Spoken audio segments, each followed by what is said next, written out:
Leo tujifunza saikolojia ya kujiamini. Tutaangalia mambo matano ambayo ukiyafanyia kazi vizuri utakuwa na ujasiri mkubwa. Unaweza kusema unaweza kuwa na ujasiri kama simba, yani utakuwa huogopi kitu chochote. Sasa watu wengi waga wanaamini kwamba majasiri huwa wamezaliwa hivyo hivyo, yani kwamba mtu kazaliwa tu jasiri. Kitu ambacho tunatakiwa ufahamu, watu wote tunaona duniani tunafanana nao kila kitu, ila unapomwona mtu ukasema huyu ni jasiri, yeye ameamua kutokuogopa na kuchukua hatua. Lakini mtu yote ambaye ni mwoga, yeye anaogopa kuchukua hatua. Hiyo ndio tofauti. Lakini jasiri na mtu ambaye sio jasiri, wote ni binadamu wa kawaida kabisa. So leo nitakuonesha mambo matano ambayo ukiyafanyia kazi vizuri unaweza ukawa jasiri. Na ujasiri ni mzuri kwa sababu unaweza kusaidia katika mambo mbalimbali, katika maisha, katika biashara, kila kitu ujasiri unahitajika. So jambo la kwanza kabisa ambalo unatakiwa uanze nalo katika issue ya kuwa na ujasiri ni kanuni ya power of posing. Sasa hii inatokana na kanuni ya lugha ya mwili. Unajua lugha ya mwili inaasili pia namna mtu anavyojiamini na ambavyo hajiamini. Ukijua namna ya kutumia lugha ya mwili vizuri, unaweza kutengeneza ujasiri. Sasa kwenye lugha ya mwili huwa kuna mapose ambayo yamefanywa utafiti na mwana saikolojia ambaye anaitwa Amkadi. Akaona kwamba kuna baadhi ya mapose ambayo ukikaa huwa unabadilisha kabisa zile homoni ambazo zinazalishwa wakati unapokuwa na hofu ukaenda kwenye ujasiri. Lakini pia kuna homoni huwa pia zinatengenezwa za ujasiri kwenye mikao fulani. Sasa leo tunaenda kuziangalia mikao hizo, na lengo ukishajifunza hii mikao unaweza ukatumia katika kuongeza ujasiri. Mkao wa kwanza unaitwa Wonder Woman au Superman pose. Kwa wanaume ni Superman, kwa wanawake ni Wonder Woman. Sasa hii mikao imepata umaarufu kwa sababu hawa waigizaji wameiweka katika filamu kwa kiwango kikubwa na imepata nafasi kubwa ya kufahamika kwa sababu wao huwa wanaitumia. Sasa kwa sababu ni maarufu ndio maana imepata nafasi kubwa ya kutambulika zaidi na ndio maana tunaitumia pia. Ukija kuangalia filamu ya Superman au Wonder Woman, kuna namna fulani huwa anakaa, anaweka mikono yake kwenye kiuno na anatanua miguu. Hii imekuja kufanywa tafiti, huwa inaongeza homoni ya ujasiri ambayo inaitwa testosterone, lakini pia inapunguza homoni ya msongo ambayo inaitwa cortisol.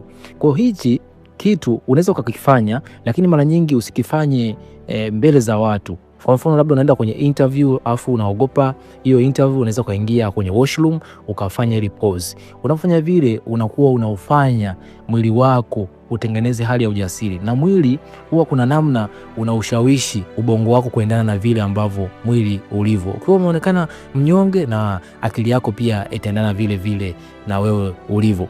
Lakini pose la pili ni the victory pose. Sasa hili unaweza ukafanya kama unanyanyua mikono juu miwili ukatengeneza hali kama ya V, alafu ukavuta pumzi na kupumua.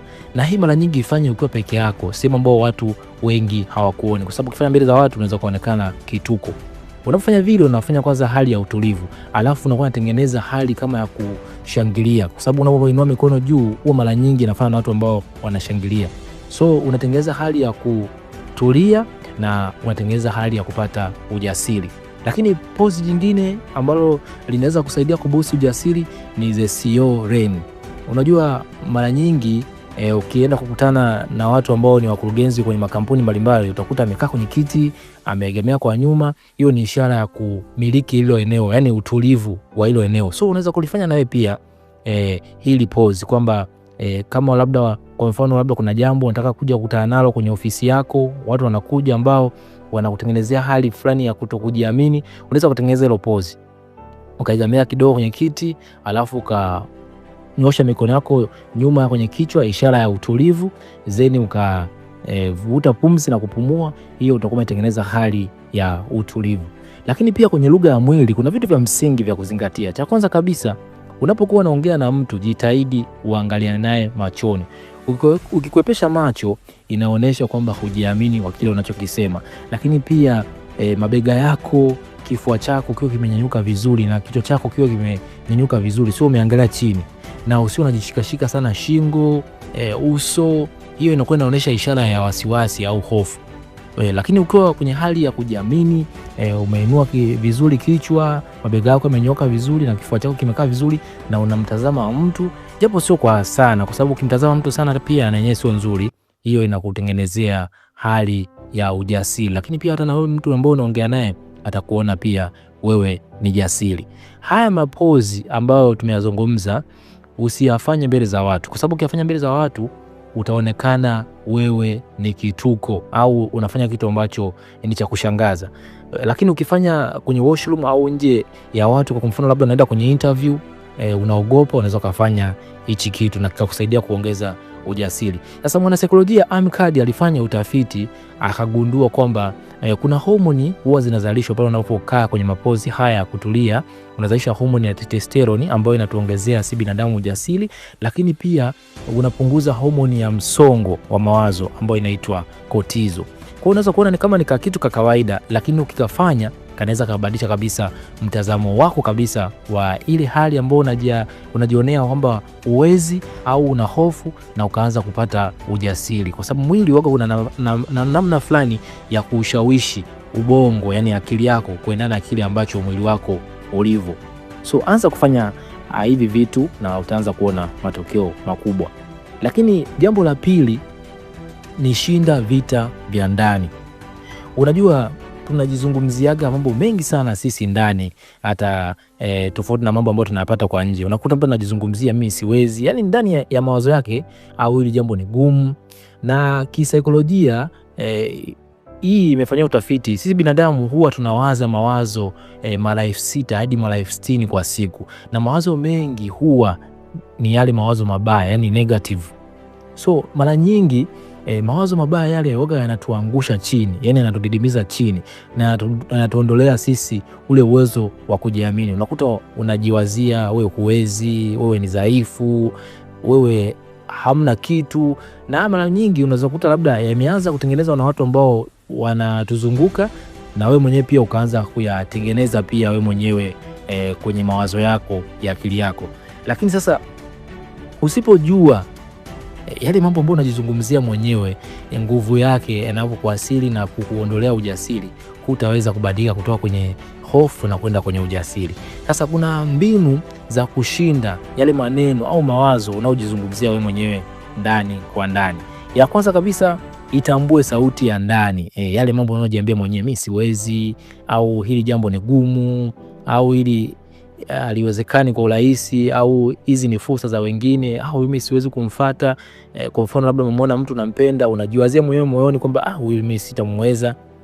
Haya mawazo sasa ndio uyatambue kwanza. Ukishatambua ndio mwanzo wa kutatua tatizo, kwa sababu usipotambua tatizo hutaweza kulitatua hilo tatizo. Lakini pia jambo linalofuata, badilisha sentensi inayosema lakini, naweka sentensi na.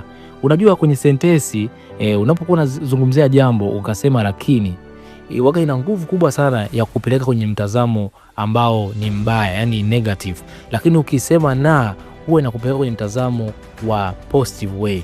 Kwa mfano, unaweza kuchukulia mfano, labda kwa mfano mtu anasema nataka kutafuta nafasi ya kazi lakini sina uzoefu wa kazi hiyo. Lakini mtu mwingine akasema natafuta nafasi ya kazi na nitajifunza uzoefu wa kujifunza kwa kufanya kazi hiyo. Unaona jinsi na ambavyo inaweza kubadilisha kabisa sentensi kutoka kwenye sentensi ambayo ni negative na kuiweka kwenye sentensi ambayo ni positive. Kwa kwenye sentensi zako jitahidi sana usitumie na huwa inabadilisha utambulisho kabisa wa kupeleka kwenye negative ambayo sio nzuri. Lakini na huwa inakupeleka katika mtazamo ambao ni positive. Lakini pia tumia jina lako. Unajua mambo mengi ambayo unaongea kwa kupitia jina lako huwa yanatengeneza utambulisho wako. Yani kwa mfano uko unasema kwa mfano tuchukulie mimi Elikhan Mtz, unaweza. Elikhan Mtz, wewe una uwezo mkubwa sana. Elikhan Mtz, hili jambo utalifanikisha.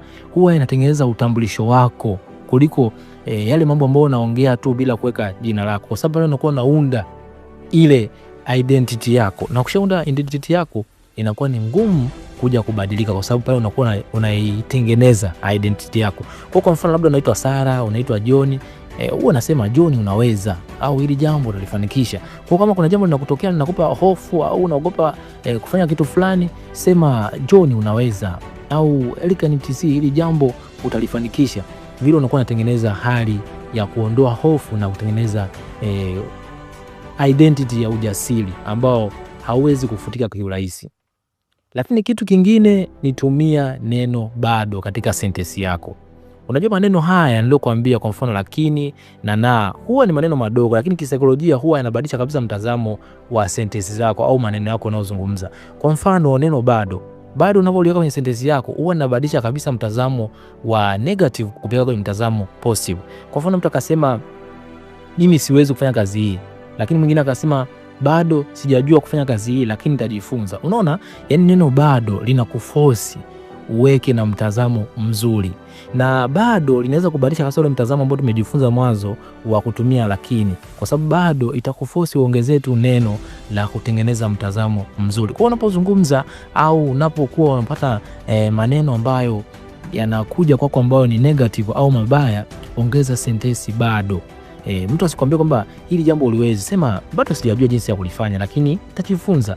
Unaona, neno bado lina nafasi kubwa sana kisaikolojia ya kubadilisha kabisa mtazamo wako kutoka kwenye hali ya kuona huwezi na kwenye hali ya kwenda kuweza.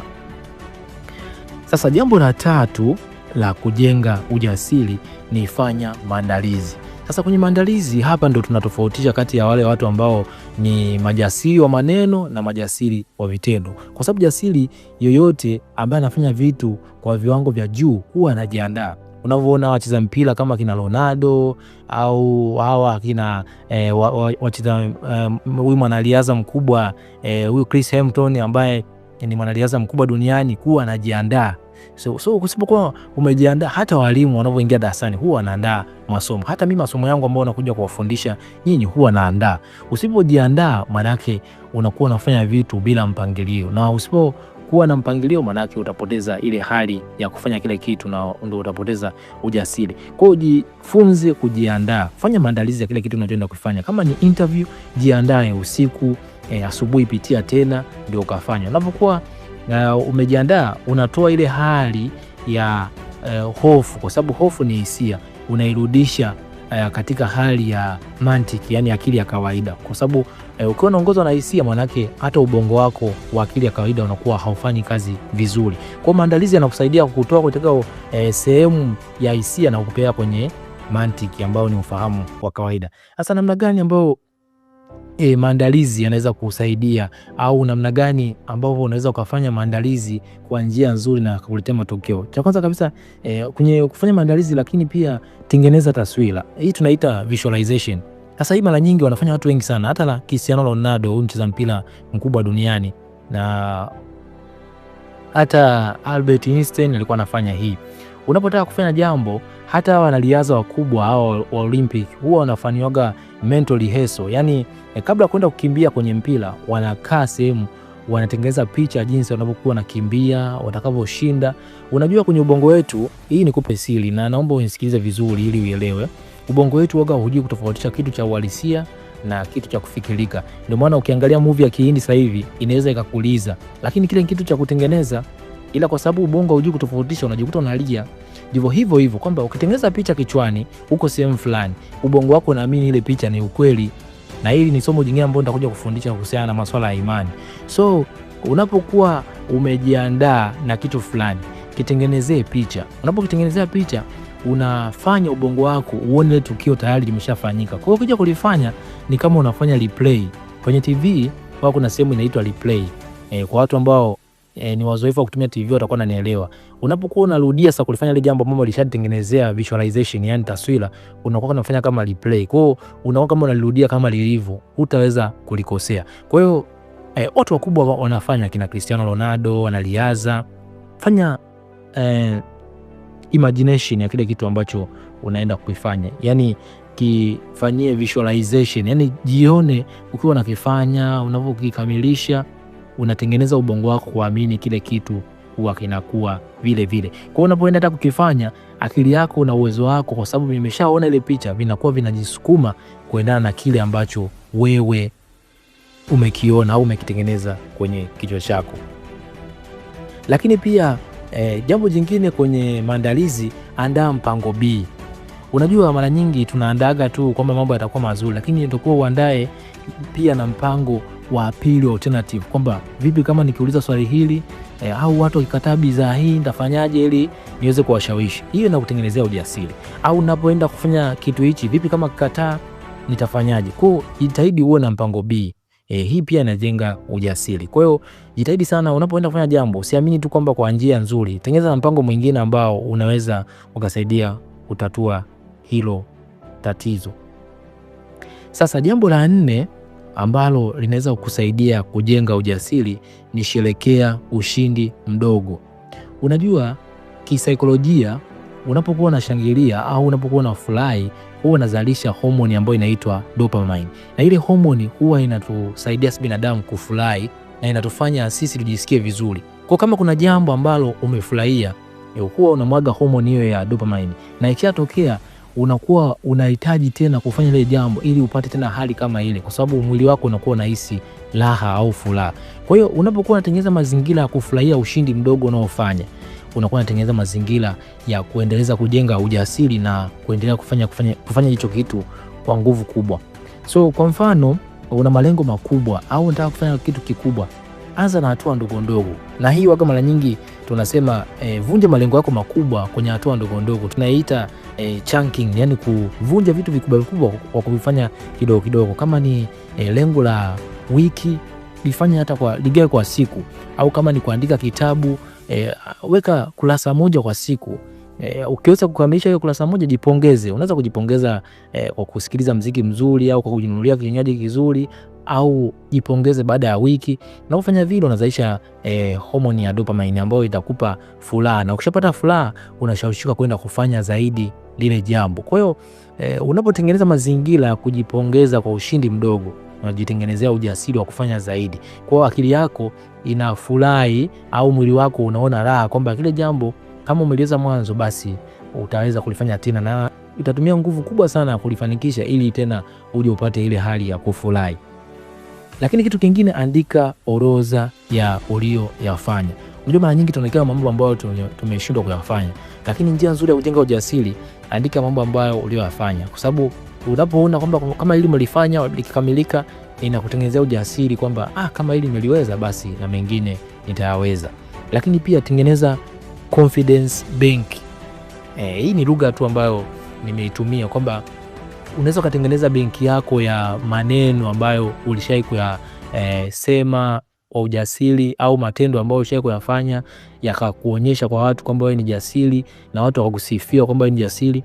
Unatakiwa uyaandike. Siku ambao huna nguvu, unajisikia vibaya, unarudi kwenye ile benki yako unaangalia. Hii inakusaidia kutengeneza na kuona kama niliweza kipindi kile, basi sasa hivi pia ninaweza. Kwa hiyo unaweza kuwa na list ya maneno au mambo ambayo umeyafanya ukaandika sehemu. Siku ambayo unajisikia huna nguvu au kuna kitisho au una jambo ambalo sio zuri, unarejea unaangalia, na itakusaidia kujengea ujasiri.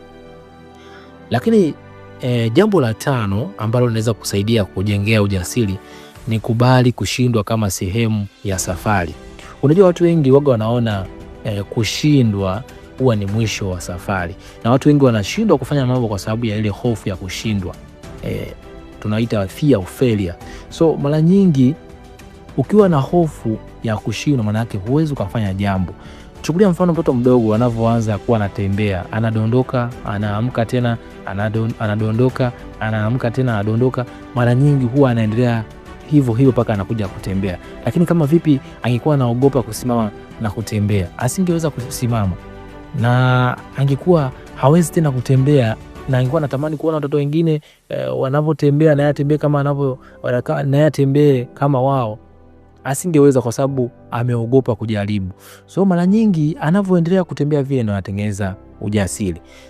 Mara nyingi kushindwa ni somo ambalo linataka kukufundisha kwamba sehemu gani ambayo haijafanya kazi vizuri ili uifanyie kazi vizuri. Napenda sana msomo wa Thomas Edison. Aliulizwa, huyu mgunduzi aliyetengeneza hizi balbu, aliulizwa, alifanya majaribio 1000. Aliulizwa, wewe ulishindwa mara 999? Akasema hapana, nilifanya njia ambazo 999 ambazo zilikuwa zifanye kazi, nikaja pata moja ambayo ni 1000 ndio ambayo alikuwa anafanya kazi. Kwa unaona hiyo mindset kwamba hakuona kama kushindwa ni sehemu ya kufeli, aliona kushindwa ni sehemu ya kujifunza. Sasa namna gani ambayo unaweza ukabadilisha huu mtazamo wa kushindwa kuona kama ni kitu ambacho ni kibaya kwako? Jambo la kwanza kabisa, badilisha jina la matokeo, ambayo hii tunaita reframing.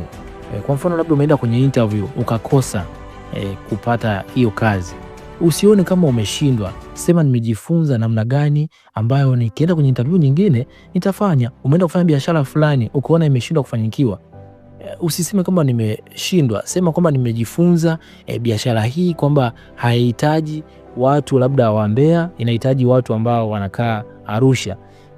Hiyo tayari umeshapata elimu, kwa sababu unaposhindwa maana yake umeshajua kwamba huu mzigo itakuwa ni ufungue mwezi wa 9 kwa sababu pale kunakuwa na watu wengi wa namna hii, au mzigo nitakuwa ni upeleke mashuleni kwa sababu kunakuwa na wahitaji wengi. Kwa badilisha jina la matokeo, baada ya kuona kwamba umeshindwa, ona kama ni sehemu ya kujifunza.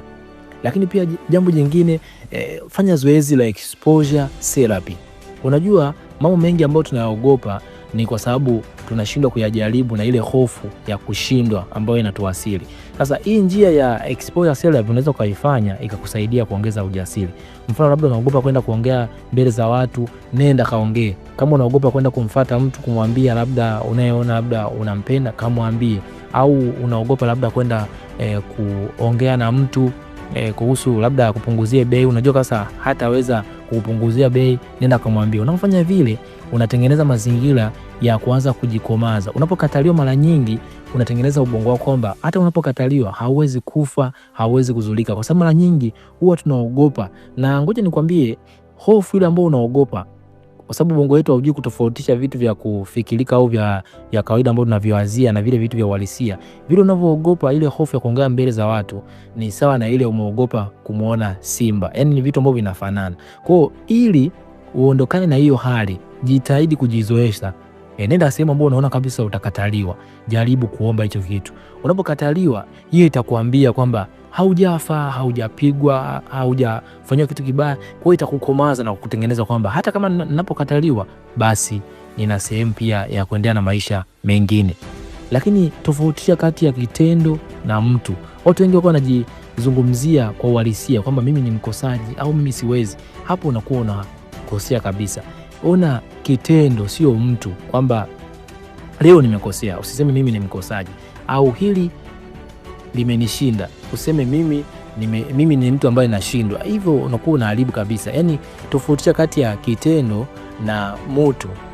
Unapozungumzia utu wako kwamba mimi siwezi kitu hichi na ukasema kitendo, utakuwa umebadilisha kabisa mtazamo wako. Kwa hiyo yale mambo ambayo yanakuja ambayo yanakufanya ujizungumzie badala ya kuzungumzia kitendo, yani ndio umebadilisha kabisa. Hili jambo haliwezekani, au usiseme mimi waga siwezagi, usema tu hili jambo leo haliwezekani. Hiyo itakuwa kusaidia kubadilisha kabisa kwenye mtazamo wa kuona kushindwa kama ni kitu kibaya, bali ni kitu ambacho cha kujifunza. Hichi kitu cha mwisho ambacho nitakuwa ukamate hapa, unapoenda kufanya mazoezi ya exposure therapy, jitahidi sana uyafanye mara kwa mara. Yale ndio yanakukomaza.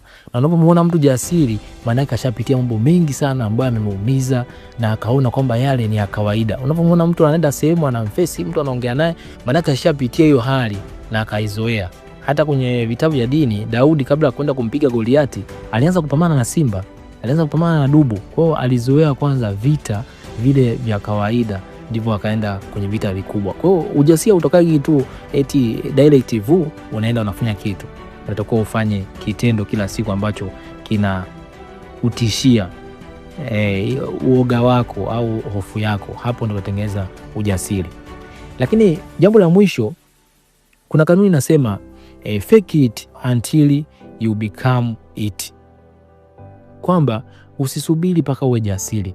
Jitahidi hata pia kujidanganya kama wewe jasiri. Yaani fanya vitu ambavyo vinakufanya wewe uonekane ni jasiri, hata kama kwa kudanganya. Kwa sababu kama nilivyokuambia, ubongo wetu waga haujui vitu vya kudanganya au vitu vya kufikirika na vile vitu vya uhalisia. Kwa unavyokuwa unatengeneza tabasamu kwa mfano, ubongo wako unaona kama wewe umecheka, lakini kumbe umejitengenezesha tabasamu. Yani wewe ndio unajua kwamba hili nimejitengenezesha, lakini ubongo huwa haujui kutofautisha. Wenyewe unazalisha ile kemikali ya dopamine unapotabasamu. So jitahidi, jilazimishe. Hata kama unaona sehemu umepata wasiwasi, tembea vizuri kwa kujiamini, nyoosha mabega yako, usiangalie chini, ushikishike uso, muangalie mtu kwa ujasiri, futa pumzi, tulia, ongea vizuri kwa utulivu. Hiyo itakutengenezea ujasiri. Na usisubiri paka kila siku kwamba kuna siku fulani utakuja kuwa jasiri. Ujasiri unakuja baada ya kufanya mazoezi. Vile unavyofanya mazoezi ndivyo unatengeneza ujasiri wako. Hebu niambie katika comment ni sehemu gani ambayo umejifunza zaidi, na jambo gani ambalo leo utaanza kulifanyia kazi ili uwe jasiri. Asante sana kwa kunisikiza kuanzia mwanzo mpaka mwisho. Usahau kusubscribe, kulike na kushare. Bye bye na uwe na siku njema.